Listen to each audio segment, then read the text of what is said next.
Hola, vamos a resolver un examen típico de estequiometría de reacciones químicas, concepto de mol y número de Avogadro de un nivel de cuarto de la ESO. Primer ejercicio nos dicen que, conociendo unas masas atómicas relativas, calcule la masa de un solo átomo de potasio. Y tenemos como dato de partida un átomo de potasio y me piden que exprese su masa en gramos. Como dato del ejercicio me da la masa atómica relativa del potasio, pero expresada en unidades de masa atómica, es decir, que un átomo de potasio posee una masa de 39 unidades de masa atómica. Al pedírmela en gramos tenemos que establecer una relación entre la unidad grande o muy grande con respecto a la muy pequeña y la conexión entre el mundo de las partículas atómicas y nuestro mundo, el mundo del laboratorio, el mundo del gramo, es el número de Avogadro. Es decir, que un gramo, como lo queremos pasar a gramos, voy a poner arriba, la unidad gramo equivale a 6, vamos, ¿vale? Equivale a 6,022 por 10 elevado a la 23 unidades de masa atómica. ¿Vale? Si encadenamos los factores de conversión de esta manera, me queda como unidad final el gramo. Haciendo esta operación con la calculadora, ¿vale? Nos da un resultado de 6,47 por 10 elevado a la menos 23 gramos. Esa es la masa de un átomo de potasio. Siguiente, el número de átomos de fósforo que hay en 2 gramos de este elemento. Tenemos 2 gramos del elemento químico fósforo, ¿vale? Como me piden átomos, ahora el número de átomos, ¿no? Pues yo sé, o sea, debemos de saber que en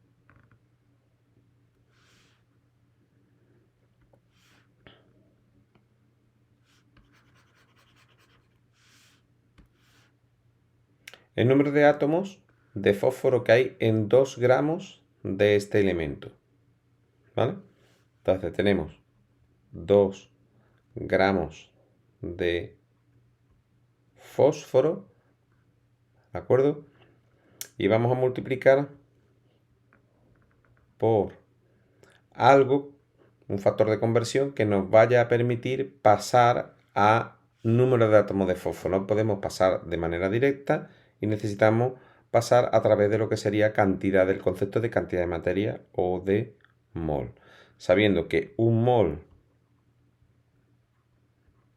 de fósforo es equivalente a una cantidad en gramos igual a su masa atómica relativa, pero expresada en gramos. O sea, un mol de fósforo son o equivalen a 31 gramos de fósforo. De esta manera ya hemos pasado a cantidad de materia y ahora vamos a pasar de cantidad de materia a número de átomos, sabiendo que un mol de fósforo es una cantidad de materia que contiene 6,022 por 10 elevado a la 23 átomos de fósforo.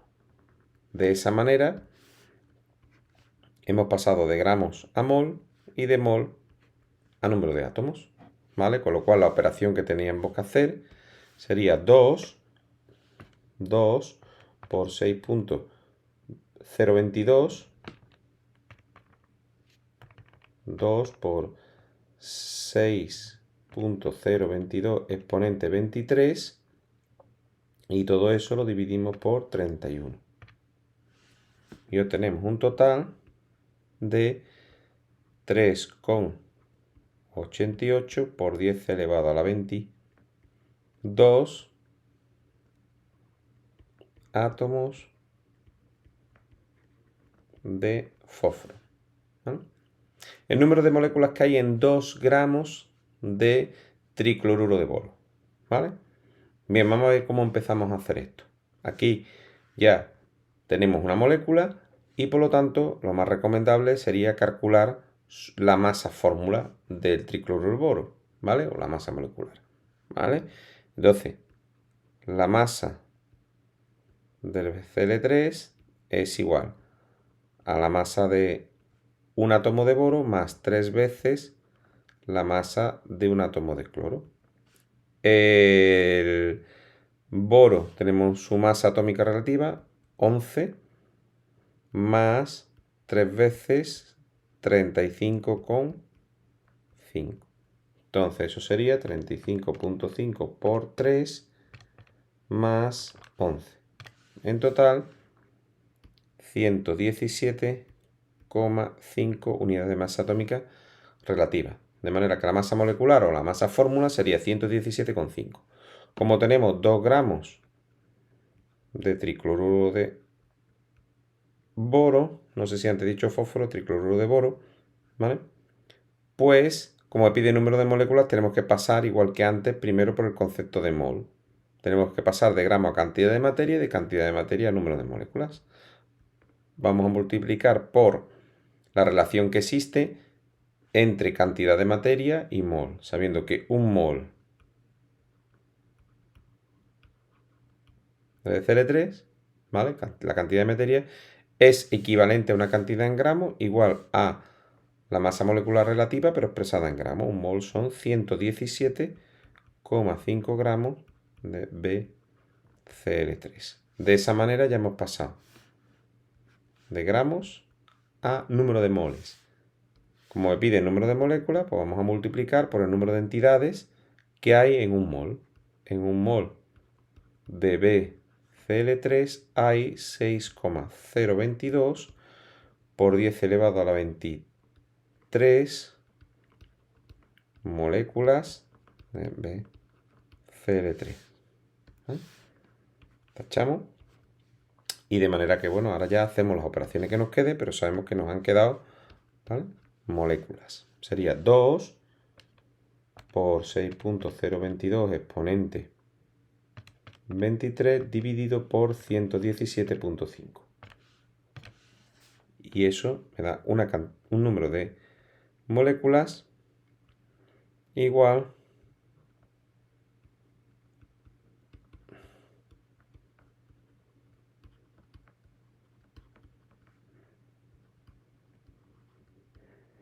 de BCl3. ¿Vale? Un ejercicio básico de paso de gramos a mole, número de átomos y número de moléculas. El siguiente ejercicio es un ejercicio bastante sencillo donde nos dicen que a partir de que el amoníaco se forma a partir de nitrógeno e hidrógeno, nos dan unas cantidades en gramos y que sabiendo eso que complete la tabla siguiente, ¿vale? Luego dice que el amoníaco se forma a partir de nitrógeno e hidrógeno, o sea que la reacción química tendría su flecha aquí, de manera que esta parte sería los reactivos y el amoníaco sería el producto de la reacción. Si reaccionan 28,6, ¿de acuerdo? Pues en ese caso, para completar la reacción, nada más que tendríamos que aplicar, ¿vale?, la ley de conservación de masa. Es decir, tengo que obtener en el otro lado 34 gramos. ¿De acuerdo? Bien, ahora este es fácil porque solo tenemos que rellenar una casilla, pero lo que vamos a obtener son relaciones de proporcionalidad. Por lo tanto, ahora en estos que tenemos que rellenar 2, tendremos que usar pues relaciones de proporcionalidad para poder averiguarlo, ¿vale? Es decir, sé que con 28, que la relación de proporcionalidad es de 28, por ejemplo, gramos de nitrógeno con 6 gramos de hidrógeno debe estar en la misma relación que 1,4 gramos de nitrógeno con X gramos de hidrógeno. La relación, ¿vale? Lo que estamos aplicando aquí es la ley de las proporciones definidas, ¿vale? Lo que normalmente el alumnado habla y dice, bueno, voy a aplicar una regla de 3, ¿vale? Mejor hablar de proporcionalidad, pero bueno, si se utiliza una regla de 3, pues tampoco estaría mal hecho el ejercicio, ¿de acuerdo? Entonces determinamos de aquí el valor de X ¿vale? Entonces, el valor de x aquí sería igual a 6 por 1,4 partido por 28. Eso me daría 6 por 1,4 partido 28. 0,3. Este resultado. ¿Vale? Bueno, pues podemos aquí 0,3 gramos. ¿De acuerdo? ¿Con qué rellenamos esto? Bueno, pues podemos hacer otra proporcionalidad, otra regla de 3, o simplemente completar ya con la ley de conservación de masa, ya que si aquí reaccionan 1,4 gramos con 0,3, pues puede obtener 1,7 gramos en esta casilla. ¿Vale? Bien, pues de la misma manera, si me pongo en la posición del estudiante, pues diría si, ahora el estudiante diría si con 1,4 gramos de nitrógeno, o por ejemplo si con 28 reaccionan 6, con 1,2 reaccionan X, ¿no? Y establecerían este tipo de estrategia a la hora de resolver el problema. De manera que X, en este caso, sería 28 por 1,2 partido por 6. 28 por 1,2 dividido 6. Con lo cual aquí reaccionarían 5,6 gramos. 5,6 gramos. De la misma manera, aplicando ley de conservación de masa, 5,6 gramos reaccionan, ¿vale? Reaccionan con 1,2, es una relación exacta. Entonces, pues aquí pues obtendré, ¿no? Si sumo, 6,8 gramos de amoníaco, ¿vale? Es un ejercicio sencillo, prácticamente este tipo de cosas, la ley de conservación de masa se ve en segundo de la ESO y le dé más de nuevo en tercero junto con la ley de las proporciones definidas. Bien, el siguiente ejercicio es un ejercicio de ajuste de reacciones químicas, ¿vale? Bueno, el ajuste se puede plantear prácticamente en estas dos reacciones, este ejercicio por tanteo sin hacer grandes cosas, ¿no? De manera que, por ejemplo, aquí vamos a fijarnos dónde los átomos están en un solo sitio. Por ejemplo, el potasio está aquí y aquí. Aquí tengo 2 átomos de potasio, pues aquí pondríamos un 2, con lo cual tendríamos ajustado el potasio, ¿vale? Fijaros ahora que el carbono está en el reactivo, en este compuesto, y aquí suelto, y aquí está en el CO, lo voy a dejar para el final, ¿de acuerdo? Y voy a ajustar el oxígeno, aquí hay 3, aquí hay 1, le pongo un 3. De esa manera, si vuelvo a revisar, ya tengo ajustado tanto el potasio como el carbono, ¿vale? Bueno, pues si aquí pongo un 2, ya completo, ¿vale? Quien no lo vea, pues hace una tablita de doble entrada y analiza el ajuste. Tengo átomos de potasio, tengo átomos de carbono y tengo átomos de oxígeno, tanto en los reactivos como en los productos. Ahora, si me voy fijando, potasio, 2 aquí, 2 en el otro lado. Oxígeno, tengo 3, 3 por 1, 3. Y carbono aquí tengo 1 y 2, 3. Y aquí 3 por 1, 3, 3. Luego la ecuación está perfectamente balanceada, ¿vale? En los reactivos y productos. De la misma manera, pues vamos a intentar hacer un ajuste por tanteo de esta otra reacción química. Si nos fijamos aquí, tenemos que el carbonato de sodio reacciona con el agua más el CO2 y da el bicarbonato sódico. No se nos pide formularlo, pero bueno, lo vamos diciendo. Y fijaros que aquí hay un átomo de... Aquí hay 2 átomos de sodio y aquí hay solo uno. Voy a ponerle aquí un 2, de manera que ya tendría ajustado el sodio. Si me fijo también en el hidrógeno, veo que aquí tengo 2 y aquí tengo 2 por 1, 2. Luego también tendría de esa manera ajustado el hidrógeno. Si me fijo en el carbono, tengo 1 y 1 estaría ajustado. Y si me fijo en el oxígeno, 3 y 1, 4 y 2, 6, 2 por 3, 6, reacción ajustada. ¿Vale? Ese sería el ajuste de esta reacción química. Seguimos con el siguiente problema, un problema de estequiometría de reacciones químicas. Dice que el hidruro de calcio reacciona con agua según la siguiente reacción química.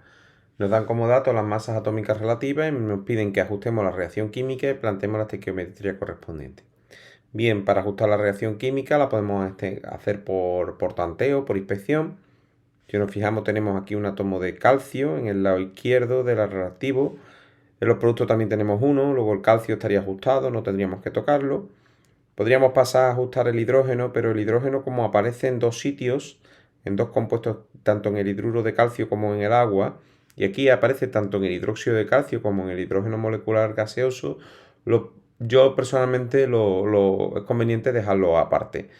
Si aquí tenemos, si nos fijamos en los reactivos, tenemos un átomo de oxígeno y aquí tendríamos 2 por 1, 2.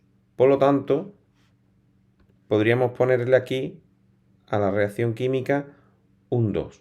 De esa manera, si volvemos a inspeccionar, seguimos teniendo el calcio ajustado y ahora aprovechamos porque tenemos el oxígeno ajustado. 2 por 1, 2 y aquí tenemos 2 de oxígeno, ¿vale? Pero para esto es como si aquí hubiera un 1 y el 2 afecta a los átomos que están dentro del paréntesis. Luego tenemos el oxígeno ajustado. Y ahora si somos cautelosos, si nos fijamos, tenemos en este lado 2 por 2, 4 más 2 átomos de hidrógeno son 6, ¿vale? Y aquí tenemos 2 por este lado y otros 2, 4. Tenemos que ajustarlos, está desajustado. Yo no tocaría el hidróxido de calcio, puesto que vamos a producir, si aquí introduzco algún coeficiente estequiométrico, voy a desajustarla de nuevo, pero bueno, si por ejemplo aquí ponemos un 2, pues ya tenemos 6, ¿vale? Volvemos a repasar, calcio 1, 1, hidrógeno 2 y 2 más 2 por 2, 4, 6, y en el otro lado tenemos 2 más 2 por 2, 4, 6, y de oxígeno tenemos 2 en este lado y otros 2 en el lado del hidróxido de calcio. Luego ya con esto tenemos nuestra reacción ajustada. Por lo tanto, la reacción química correspondiente ya le podemos establecer su estequiometría, ¿vale? Si queréis, bueno, podemos escribir de nuevo la reacción química. Tendríamos que el hidróxido de el H2, ¿vale? Que es un sólido, reacciona con dos moléculas de agua en estado líquido, ¿vale? Formando el compuesto hidróxido de calcio, 2, que sería un sólido, más 2 moléculas de hidrógeno gaseoso, ¿vale? Plantear la estequiometría es pasar ya directamente al mundo de lo medible en cantidad de materia, con lo cual tendríamos que un mol de hidruro de calcio reaccionan con 2 moles de agua, se forma un mol de hidróxido de calcio y 2 moles de hidrógeno. ¿De acuerdo? Bien. Vamos a expresar estas cantidades de materia en masa, por si nos hiciera falta a lo largo del problema, ¿vale? No cuesta, esto es rápido, ¿no? Un mol de calcio, esto ya lo podemos hacer de una manera más automatizada. Tenemos la masa atómica relativa, ¿no? Pues la masa fórmula del hidruro de calcio sería 40 más, como de hidrógeno tengo 2, pues se tendría 42, ¿vale? Pues un mol serían 42 gramos, ¿vale? La masa molecular o masa fórmula del agua serían 18 unidades de masa atómica. Como va por 2, pues tenemos 2 moles, 36 gramos.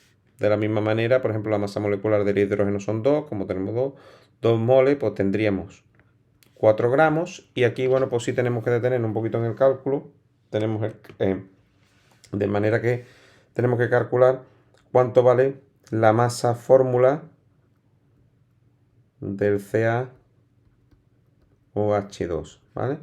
que sería la masa del calcio más 2 veces la masa de un átomo de oxígeno más 2 veces la masa del átomo de hidrógeno. Es decir, 40 más 2 por 16 más 2 por 1. Y eso nos dará 40 más 32 más 2. 74. Unidad de masa atómica, luego un mol son 74 gramos. ¿Vale? Si queréis se puede verificar que 42 más 36 igual a 74 más 4. 42 más 36 son 78, efectivamente. Se cumple la ley de conservación de masa y aquí tenemos planteada nuestra estequiometría con la cual ya, a partir de aquí, ¿vale? Teniendo relaciones molares con cantidad de materia y relaciones o proporcionalidades en masa, pues podemos atacar cualquiera de los apartados del problema. Me preguntan que calcule la cantidad de hidruro de calcio que reacciona con 3,6 moles de agua. Si tengo 3,6 mol de agua, ¿vale? Cantidad de hidruro, cuando me piden cantidad, se entiende cantidad de materia, es decir, número de moles de hidruro de calcio, ¿vale? O, bueno, si se ha calculado gramos, pues tampoco estaría mal, porque, bueno, te has podido confundir, no sería un fallo demasiado grave, porque de todas maneras vas a tener que hacer uso de la estequiometría del problema. Entonces teníamos 3,6 mol y tenemos una relación, es decir, sabemos que se obtiene un mol, ¿vale? Perdón, reacciona un mol de hidruro de calcio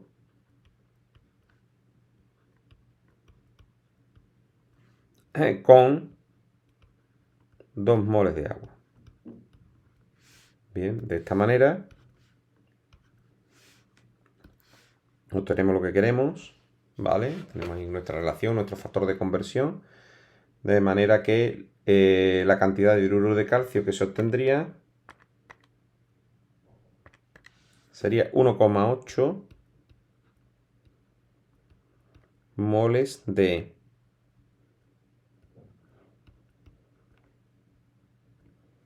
CaH2. ¿De acuerdo? Bien. En el siguiente me dice que calcule la cantidad de hidróxido de calcio que se forma con la misma cantidad de agua. O sea que el dato de partida sería exactamente 3,6 mol de H2O, ¿vale? Y este sería el dato de partida. Y a lo que quiero llegar sería calcular masa de hidróxido de calcio. Es decir, tengo que relacionar moles de agua, que sería mi dato de partida, con masa de hidróxido de calcio. Y esto es lo que me ofrece la potencia de la estequiometría, ¿vale?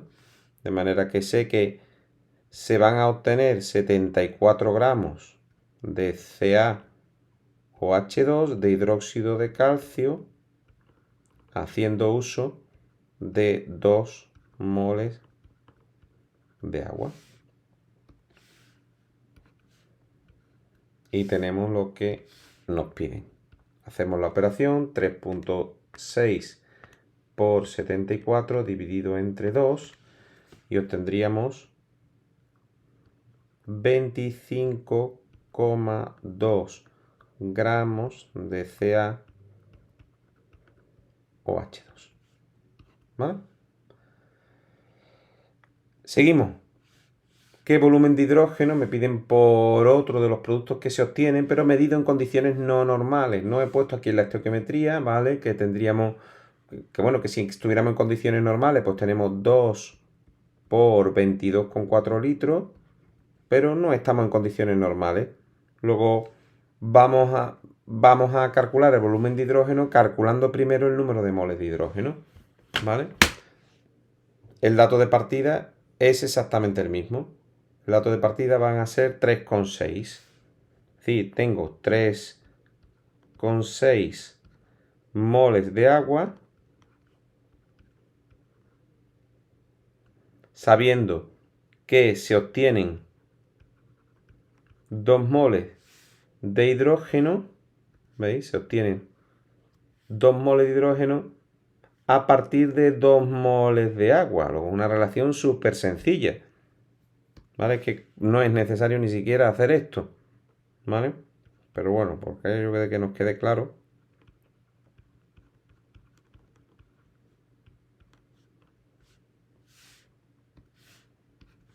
¿De acuerdo? Simplificamos 2 con 2 y me quedan 3 con 6.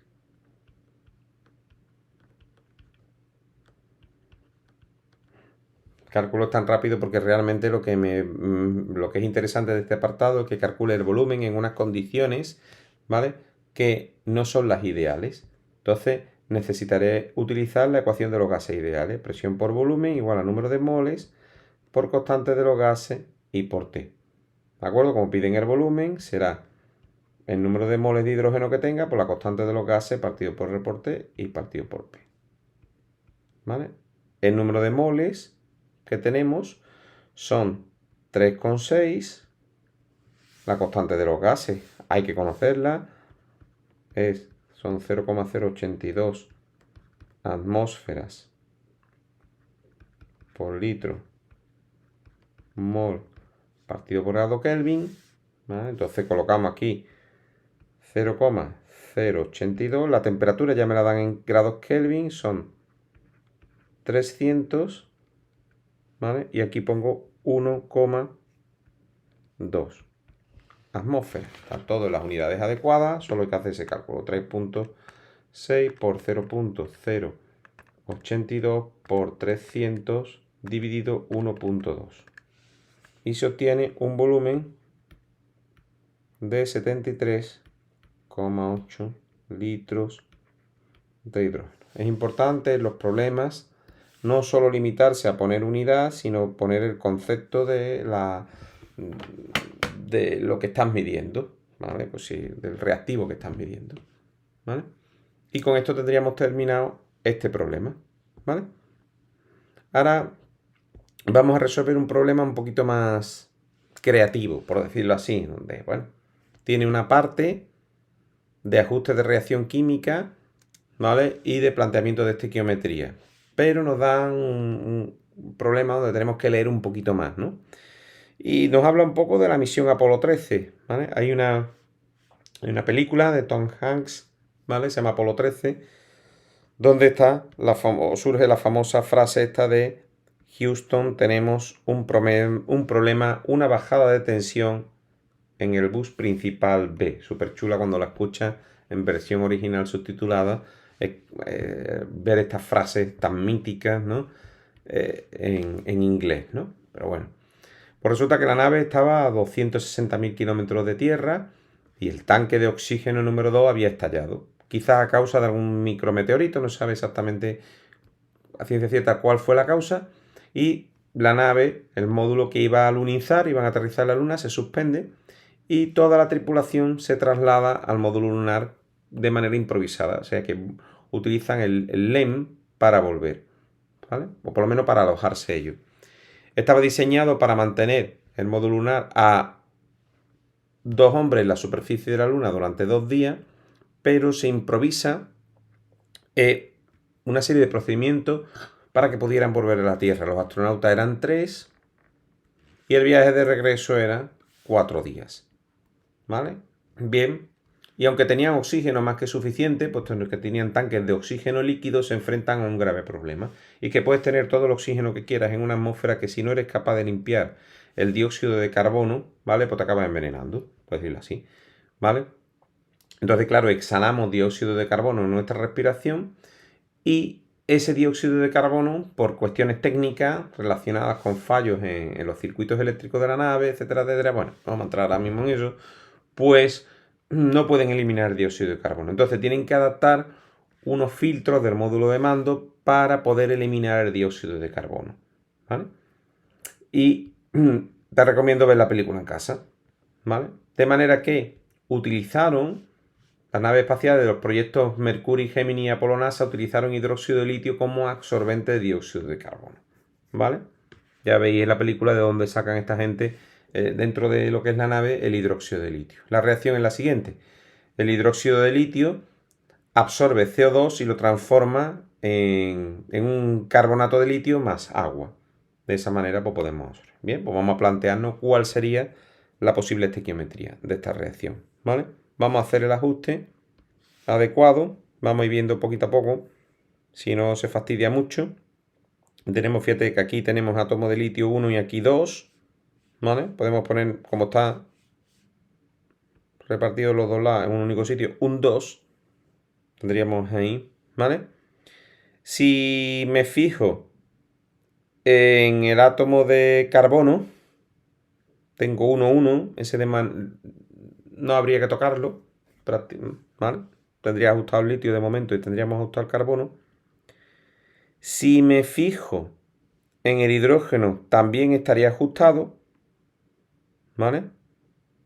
2 por 1, 2, aquí 2 está ajustado. Y si me fijo en el oxígeno en los reactivos y los productos está repartido en dos lados. Aquí por este lado tengo 2, por aquí tengo 2 por 1, 2.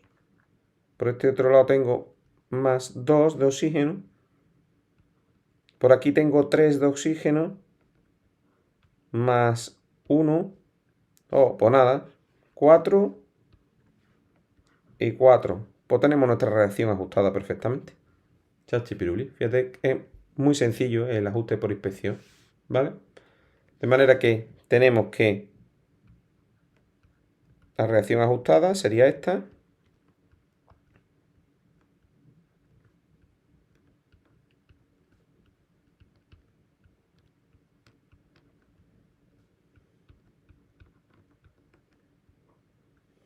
¿De acuerdo? De manera que 2 moles de hidróxido de litio reaccionan con 1 mol de dióxido de carbono, da o se forma 1 mol de este carbonato de litio y 1 mol de agua.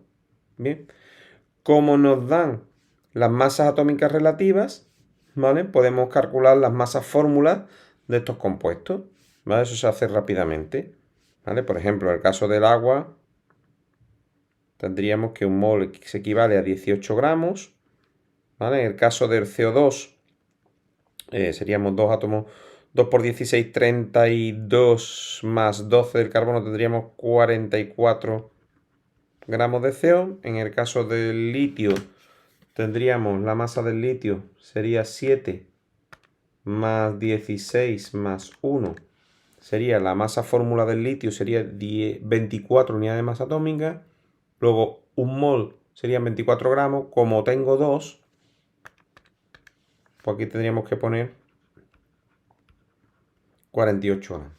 Y si calculamos por aquí, pues tendríamos el litio 2 por 7, 14, más 12 del carbono, más 3 por 16 del oxígeno, 74. Si queréis, podéis chequear, 48 más 44, hay 92 gramos de reactivo y 74 más 18, 92 gramos de producto. De esta manera tenemos determinada, ¿vale? Para nuestra reacción química, que sería esta, pues tenemos aquí abajo nuestra estequiometría del problema, ¿vale? Que nos va a permitir, ¿vale?, abordar cualquier pregunta que nos haga, ¿de acuerdo? Bien, el objetivo de esto, si vais leyendo entre líneas, es mantener a 3 hombres vivos, 3 hombres durante 4 días. Hay una literatura, pero la información que vamos a necesitar para el siguiente apartado es que necesitamos mantener vivos a 3 hombres durante 4 días. Vamos al siguiente apartado. Lo voy a poner por aquí. 3 hombres durante 4 días. Quizás esta es la parte un poco más complicada, pero también más creativa del ejercicio, ¿vale? Y fijaros lo siguiente, dice: en promedio la respiración de una persona genera 900 gramos de dióxido de carbono por día. Bueno, pues vamos a ver cuánto dióxido de carbono han generado estos 3 hombres durante 4 días. ¿Vale? Es decir, generamos 900 gramos de CO2 en un día. ¿Vale? 900 gramos de CO2 en un día. Y por cada hombre. ¿Vale? Pero claro, nosotros tenemos 3 hombres y 4 días. Luego, la masa total que vamos a tener de dióxido de carbono se va a formar una masa total de CO2 debido a la respiración igual a 900 gramos por cada hombre y por cada día. Como tengo 3 hombres y voy a pasar 4 días, pues voy a generar una masa total de dióxido de carbono de 900 por 3 y por 4 de 10.800 gramos de CO2. ¿Vale? Y esos gramos los voy a eliminar mediante el compuesto hidróxido de litio. Entonces vamos a ver cuántos gramos vamos a necesitar. ¿Vale? ¿Qué vamos a hacer? Que nos vamos a ir a la estequiometría. Si volvemos atrás en el problema, ¿vale? Fijaros que tenemos una relación de que para absorber 44 gramos de CO2 necesito 48 gramos de hidróxido de litio. Pues esa es nuestra relación. Con 44 gramos, 48. ¿Vale? Entonces tenemos una relación. Partimos de 10.800 gramos de dióxido de carbono, que lo vamos a eliminar haciendo uso del hidróxido de litio. Concretamente, somos capaces de eliminar 44 gramos de CO2 haciendo uso de 48 gramos de hidróxido de litio. Si lo ponemos el factor de conversión que proviene, este factor de conversión proviene de la estequiometría, esto que hemos colocado aquí, de manera que los gramos de CO2 son nuestro dato y los gramos de hidróxido de litio es la solución que me gustaría obtener. Me gustaría obtener gramos de LiOH. Hemos puesto este factor de conversión para eliminar los gramos de CO2 que están en los datos. Hacemos las operaciones. 10.800 por 48 dividido por 44. Y tenemos que necesitamos 11.781 gramos de hidróxido de litio para que podamos traer con vida a la tripulación. ¿Vale? Bien, espero que os hayáis divertido haciendo el ejercicio. Seguimos con el siguiente ejercicio. El siguiente ejercicio es un ejercicio de cálculo básico de la molaridad. La molaridad es una forma de expresar la concentración de una disolución. Una disolución es una mezcla homogénea donde hay un soluto indisolvente y la molaridad se define como número de moles de soluto partido por volumen de disolución expresada en litros. ¿De acuerdo? Bien, pues resulta que hemos disuelto, tenemos una disolución donde tenemos 73 gramos de agua en 2 litros de disolución, o sea que aquí ya tengo algo conocido, 2 litros, pero no sé cuáles son los moles de soluto. El soluto en este ejercicio es el cloruro de sodio y tengo 73 gramos. ¿Vale? Entonces, lo que podemos hacer es coger esos 73 gramos de cloruro de sodio y pasarlo a moles. ¿Vale? La masa fórmula del cloruro de sodio es igual a la masa del sodio más la masa del cloro, ¿vale? Esto lo detallo, pero uno debe de ir más rápido. Esto se hace automáticamente. Entonces tendríamos 23 más 35,5. Luego la masa fórmula del cloro de sodio sería 23 más 35,5. ¿Vale? 58,5 gramos. 5 gramos no. La masa fórmula sería 58,5 unidades de masa atómica. ¿Vale? Luego, un mol de cloruro de sodio equivaldría a 58,5 gramos de NaCl. Tenemos 73 gramos de NaCl por... Entonces vamos a pasar a hacer la conversión. 58,5 gramos de NaCl son un mol. Luego tenemos 73 dividido 58,5, 1,24 moles de NaCl. Luego tenemos 1,24 mol de NaCl. Dividimos por 2 y tenemos una concentración de 0,62 mol partido por litro, o si queréis, en vez de poner esta unidad así, podéis poner 0,62 molar, M, ¿vale? Indicando que la molaridad, ¿vale? Mol partido por litro, o M mayúscula, sería la unidad de la molaridad. Seguimos. En este otro, este es bastante sencillo. ¿Cuántos moles de ácido clorhídrico hay en 50 mililitros de...? Es simplemente volver a aplicar la definición de molaridad,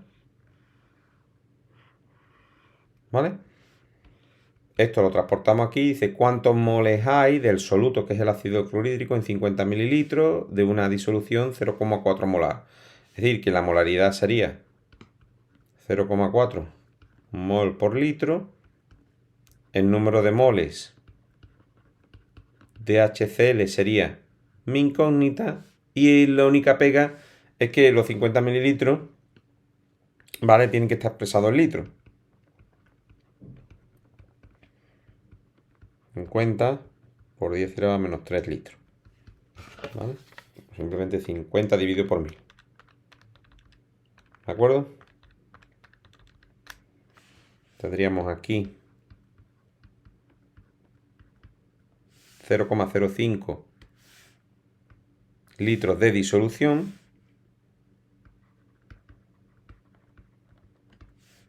Eso lo pongo aquí. Y el número de moles serán 0,4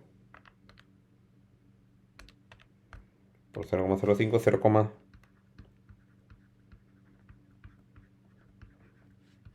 y ahí tenemos un problema bastante rápido. ¿Vale? Bien, pues listo, seguimos. Preguntas de tipo teórico. Dice, responde brevemente las siguientes cuestiones explicando un poco tus respuestas. Dice, ¿se produce una reacción química siempre que ocurre un choque entre las moléculas o partículas de los reactivos? La respuesta es no. No siempre. Porque estos choques tienen que cumplir unos requisitos. Tienen que ser choques eficaces. Por eficaces, que consigan romper enlaces químicos.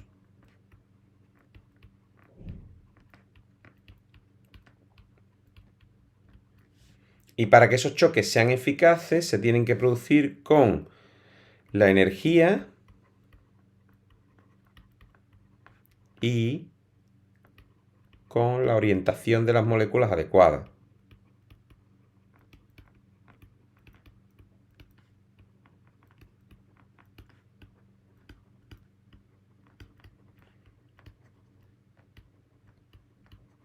No vale con que las moléculas choquen, sino que lo tienen que hacer con una determinada energía y con una orientación adecuada.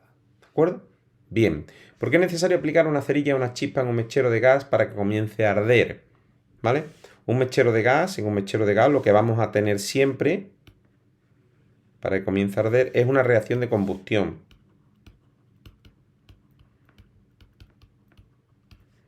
Las reacciones de combustión son reacciones exotérmicas. Es decir, que de los reactivos hacia los productos se va a liberar energía. ¿Vale? Pero va a haber una energía de activación, es decir, vamos a tener que superar, si aquí estamos representando en este diagrama la energía y aquí estamos representando el avance de la reacción química, ¿vale? Pues para que esa reacción se produzca vamos a tener que superar como una especie de montañita, ¿vale? Y esta montañita es a lo que se llama energía de activación de la reacción. ¿Vale? Se liberará esta energía, este salto entre energía de reactivos y productos, se va a liberar en forma de calor de reacción, ¿de acuerdo? Pero necesitamos esa chispa para poder superar este umbral de energía, ¿de acuerdo? Simplemente eso.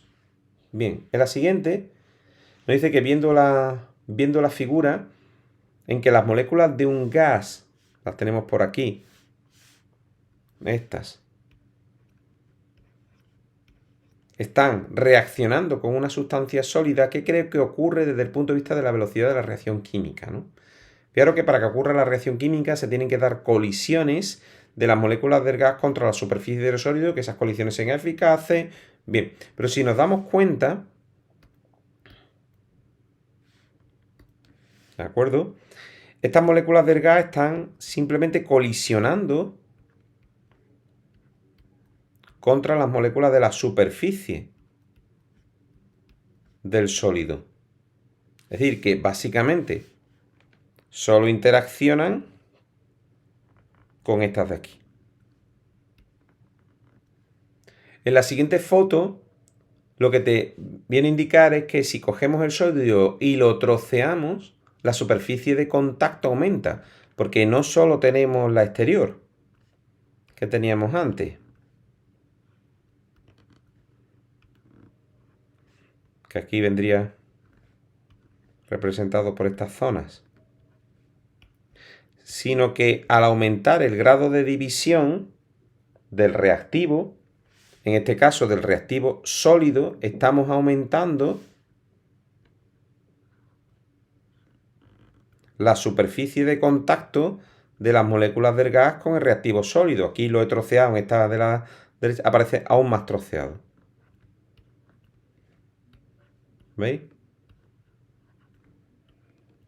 Aparece mucha más superficie de contacto. Por lo tanto, algo que hemos estudiado en clase, que hemos explicado, es que el grado de división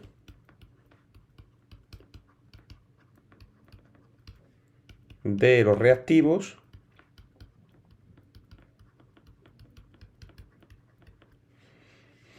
al aumentar el grado de división, la velocidad de la reacción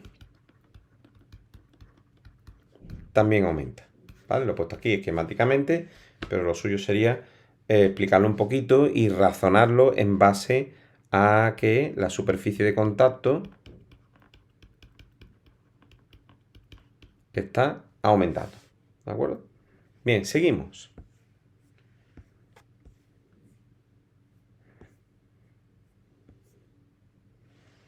Dice que este tenemos un diagrama es un problema donde me aparece un diagrama de energía y desarrollo de una reacción, ¿vale? Me dice que en el siguiente diagrama se representa la energía puesta en juego en el proceso de formación de 10 gramos de una sustancia C a partir de 6 gramos de A más B. ¿Vale? Es decir, que básicamente tenemos que A más B reaccionan y se forma, ¿vale? C de A tengo 6 gramos, de B tengo 4 gramos y de C tendría 10 gramos se está cumpliendo la ley de conservación de masa. ¿Vale? Primero, me dice de qué tipo de reacción se trata desde el punto de vista energético y por qué. Viendo el diagrama, ¿vale? Fijaros que el contenido energético de los reactivos es superior al contenido energético de los productos, ¿vale? Entonces, esa reacción química decimos que es una reacción de tipo exotérmico. Vamos a ponerlo aquí, para ir contestando por orden, ¿vale? Entonces, la energía de los reactivos, contenido energético, es mayor que la energía de los productos. Los reactivos están aquí y los productos están aquí. Por lo tanto, se libera energía y a ese tipo de reacciones se le bautiza con el nombre de exotérmicas. ¿De acuerdo?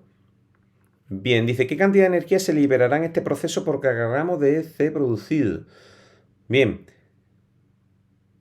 este diagrama, ¿vale? Si lo analizamos, vamos a ver qué energía se está liberando. ¿Vale? Aquí, aunque tengamos una montañita, vamos a ver. ¿Vale? Aquí uno está en una energía, los reactivos, de aproximadamente 550 kilojulios, ¿vale?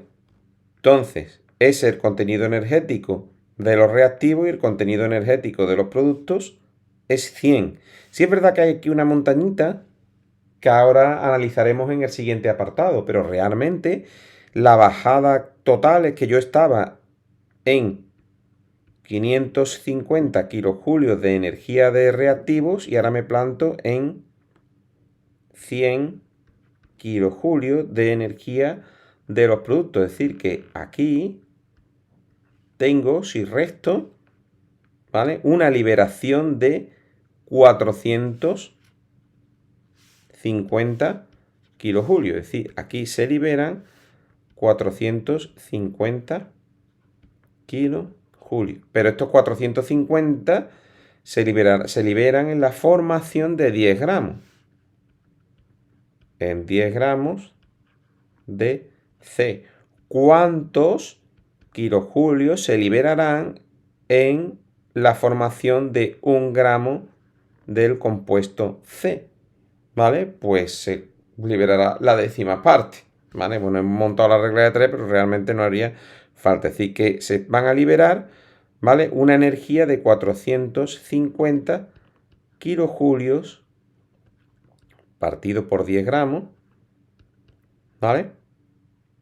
En total, ¿vale? Bueno, vamos a ponerlo, si es que no hace ni falta ni esto, ¿vale?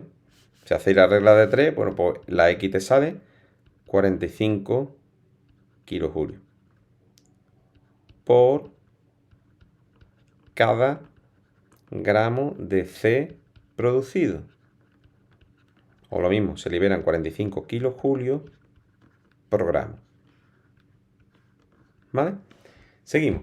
¿Qué energía de activación tiene esta reacción química? Vuelvo a dibujar la gráfica suponiendo que, ¿vale?, el catalizador disminuye la energía de activación a la mitad. ¿Qué entendemos por energía de activación? Esto de aquí. Este salto que tengo que dar. ¿Vale? Entonces, tengo una energía de activación que va desde los 550 kilojulios hasta los 800 kilojulios. ¿Cuánto vale mi energía de activación? Ese saltito es la diferencia entre 800 menos 550. ¿No? Entonces, 800 menos 550 son 250 kilojulios de energía de activación. Ojo, si es verdad que aquí me lo está pidiendo la energía de activación por cada gramo. Es decir, que yo aquí lo que tengo realmente es una energía de activación de 250 kilojulios en la formación de 10 gramos del compuesto C. Pues igual que antes, ¿vale? Si tenemos que calcularla por cada gramo, pues la energía de activación será de 25 kilojulios por cada gramo, ¿vale? Y que vuelva a dibujar sobre la gráfica usando otro color el diagrama, suponiendo que añadimos un catalizador, ¿vale? Que me reduzca la energía de activación a la mitad. Bien, pues si mi energía de activación es de 200 kilojulios sobre esta gráfica, pues la mitad son 125, pues hacerlo de una manera aproximada. Vamos a poner así en rosita, ¿vale?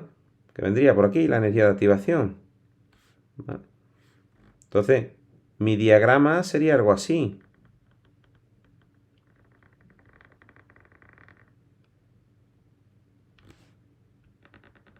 ¿Vale? Donde la energía de activación se ha disminuido. Y simplemente eso. ¿De acuerdo? Bien. ¿Aumentará la velocidad de la reacción? ¿Por qué? ¿Sería correcto considerar el catalizador como un reactivo más del proceso? ¿Por qué? Bien. Aquí sí conviene detenerse un poquito más. Primero, ¿aumentará la velocidad de la reacción y por qué? Pues sí, en línea general sí. Vamos a decir que sí aumentará la velocidad de reacción. ¿Vale? Tener una energía de activación más baja, ¿vale? Va a propiciar que necesitemos menos energía en esas colisiones. O sea, si para que los reactivos se transformen en productos necesitamos colisiones, por ejemplo, de una determinada energía, si conseguimos con el catalizador disminuir esa energía necesaria para que se inicie la reacción química, eso significará que tendremos colisiones más eficaces y por lo tanto sí va a aumentar la velocidad.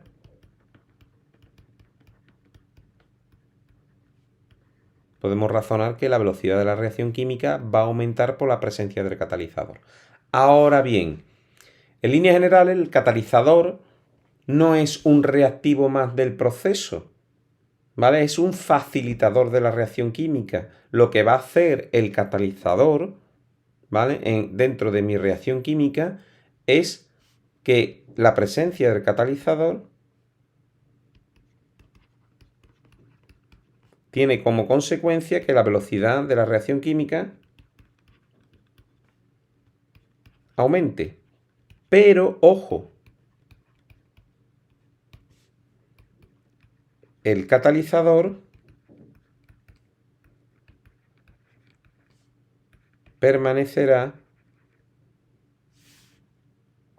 Esto bueno, resulta regular, escribe así, ¿vale? Pincel un poquito más bajo, ¿vale? El catalizador, ¿vale? No, ¿vale? Se transformará o no sufrirá ninguna transformación.